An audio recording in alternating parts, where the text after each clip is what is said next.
don't even know what this fucking video is for or what it's about, but I'm having my fucking Jesus bread, my fucking pasture-raised eggs, my chicken sausage, and that's it. Sea salt. So, I'm all sweaty, gross, and greasy. Fuck off my bread, dude.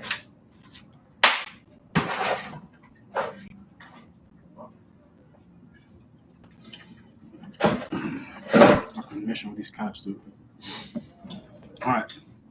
Let's figure out what we're gonna do today.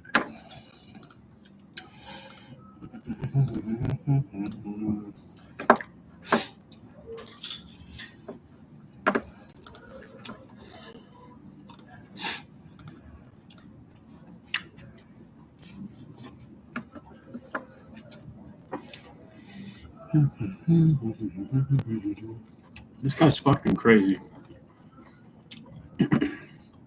This guy right here, he's a fucking meth addict. He microdoses meth. Let's look at his videos. Air marshals are the laziest goddamn people on the planet. How dare you? How many flights a year do you think get hijacked? It's less than 5.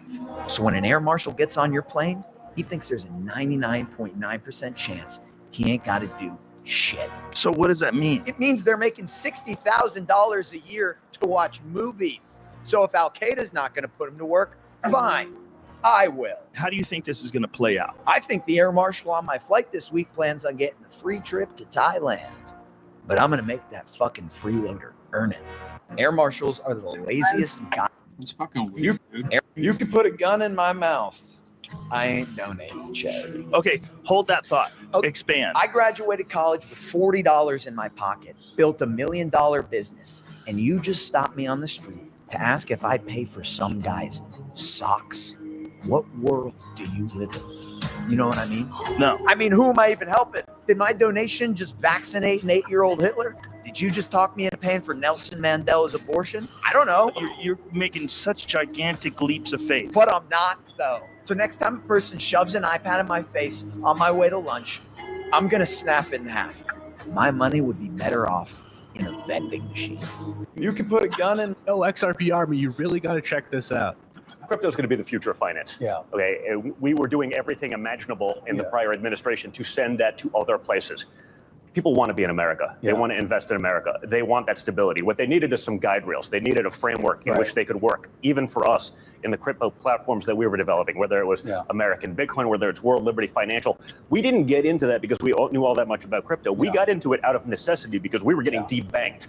There wasn't a person in this city that I couldn't call and get a loan for a real estate project a few short years ago. Then we became Politica, and all of a sudden you're persona non grata. So crypto's the future.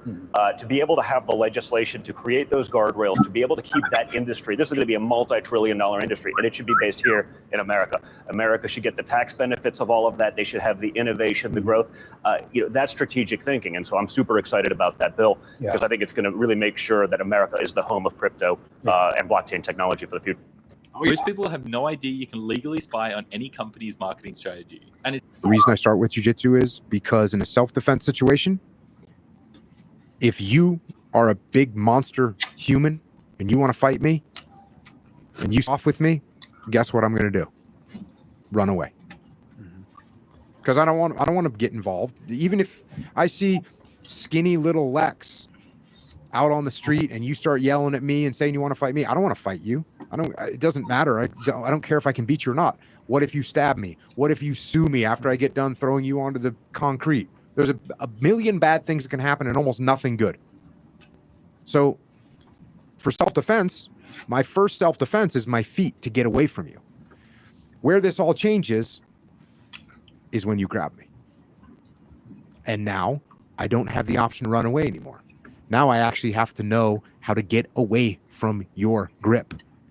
And that's where jiu-jitsu comes into play. So especially if you get me on the ground, if you grab me and get me on the ground, now I need to know how to get you off of me and get up and get away from you so I can run away. The reason I start with jiu-jitsu is, okay, you once said, if today I came to the U.S. with $92 in my pocket, I would still become a millionaire in 12 months. But let's be tactical. Pay off that statement.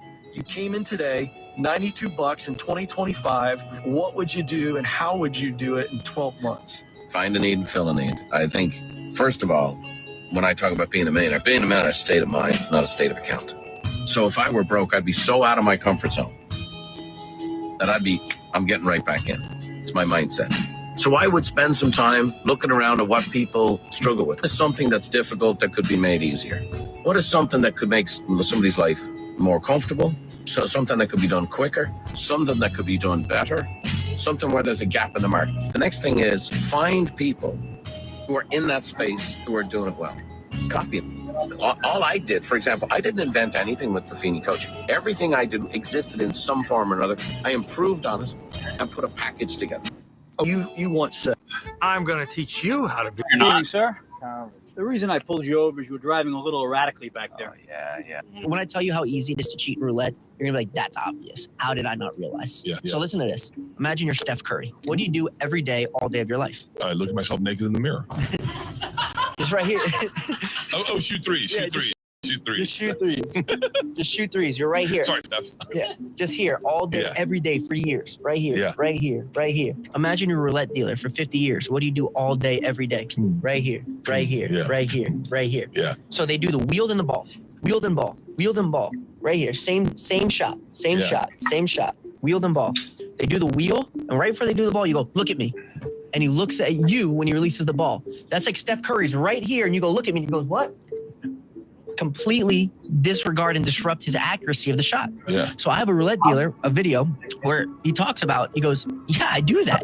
He goes, I've been a roulette dealer for 50 years. If I play basketball every day for 50 years, you don't think I make the same shot? Yeah. He goes, I can put the ball with certainty within a 3-number range. They can. Yeah. I know they can. Of course.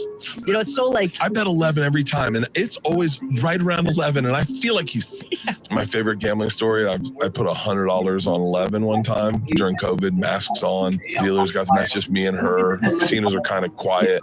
It's just me and her, Asian lady, and she spins it. $100 on 11 and probably like $400 on black. Just 2 bets. This is my last roll, and hits 11. And I'll never forget her eyes. She saw it hit 11, and her eyes over the mask went, and it was just me and her, and I went. it's like Steph Curry's right here, and you go, look at me, and he goes, what? Completely disregard and disrupt his accuracy of the shot. Yeah. So I have a roulette dealer, a video where he talks about, he goes, yeah, I do that. He goes, I've been a roulette dealer for 50 years. If I play basketball every day for 50 years, you don't think I make the same shot? Yeah. He goes, I can put the ball with certainty within a 3-number range. They can. Yeah. I know they can. Of course. You know, it's so like, I bet 11 every time, and it's always right around 11, and I feel like he's my favorite gambling story. I put $100 on 11 one time during COVID, masks on, dealers got the match, just me and her. Casinos are kind of quiet. It's just me and her, Asian lady, and she spins it. I have $100 on 11. There's no reason to say she's Asian, but okay. Probably like $400 on black, just 2 bets. This is my last roll, and hits 11. And I'll never forget her eyes. She saw it hit 11, and her eyes over the mask went, and it was just me and her, and I went, and we celebrated quietly together. I gave her $500. that's beautiful. Yeah, and I gave her $500, and then she put it in the. I was like, oh, I want you to have it. They can't. Yeah, I know. When I tell you how easy it is to cheat in roulette. How long does it take men over 50 to become a trader? 20. If you're holding on to XRP and you want to make millions of dollars, you have 3 months to find this specific project.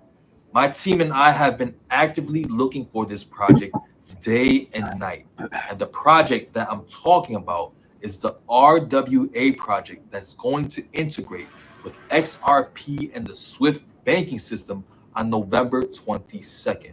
When it comes to crypto, it's all about who gets in first. And whoever finds this project is like finding XRP when it was less than a penny. If you find this project before November 22nd, you will not have to worry about money for the rest of your life because you will create generational wealth overnight. Well, listen, bro. I had XRP when it was 30 cents, bro. So it's at $3 and climbing. And they haven't even fucking started the ETS yet, so I'm good anyway. So I'll look into it, but man, listen, I'm already set for the next couple of years. In blackjack, you need 18.55. You need that to be your hand. 18.55 is the average in the law of large numbers to be an average winner. 18.5 is what you need, right? So if you sit there with an 18, in the long term, you have a loser. If you sit there with a 19, in the long term, you have a winner. If you ever have a 19 or a 20, and obviously a 21, and you ever screwed that hand up, I hope you lost your money, I hope you go broke, and I hope you don't have gas money to go home.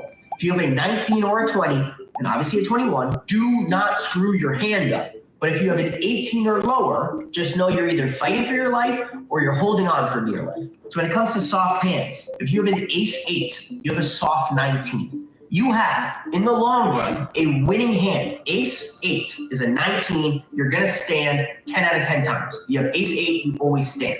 If you have ace 7, which is an 18, which in the long run is a losing hand, you're going to hit more times than you're going to stand. Now, it depends on the dealer's cards. If you have an ace 7 and the dealer has a 7 or an 8, you're going to stand. If the dealer has a 9 or a 10, you're going to hit. If a dealer has a 6, 5, or 4, you're going to double. If the dealer has a 3 or a 2, I'm going to let you decide. You're either going to hit or you're going to double. To be honest with you, I know I play uber aggressive, but I usually lean towards a stand in that spot. It's totally up to you.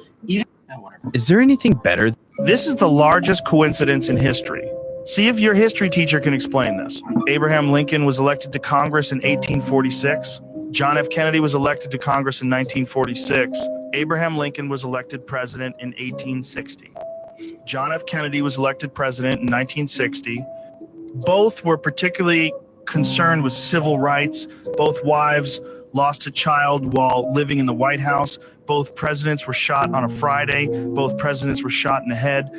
Now, it gets really weird. Lincoln's secretary was named Kennedy. Kennedy's secretary was named Lincoln. Both were assassinated by Southerners. Both were succeeded by Southerners named Johnson. Andrew Johnson, who succeeded Lincoln, was born in 1808. Lyndon Johnson, who succeeded Kennedy, was born in 1908. John Wilkes Booth, who assassinated Lincoln, was born in 1839. Lee Harvey Oswald, who assassinated Kennedy, was born in 1939. Both assassins were known by their 3 names. Both names are composed of 15 letters. Now hang on to your seat. Lincoln was shot at the theater named Ford. Kennedy was shot in a car called Lincoln made by Ford. Booth and Oswald were assassinated before their trials. And here's the kicker. A week before Lincoln was shot, he was in Monroe, Maryland. A week before Kennedy was shot, he was with Marilyn Monroe. Lincoln was shot in a theater, and the assassin ran to a warehouse. Kennedy was shot from a warehouse, and the assassin ran to a theater. This Kennedy wasn't shot from a warehouse. He was shot. He was shot from inside the car, dude. There's proof behind it.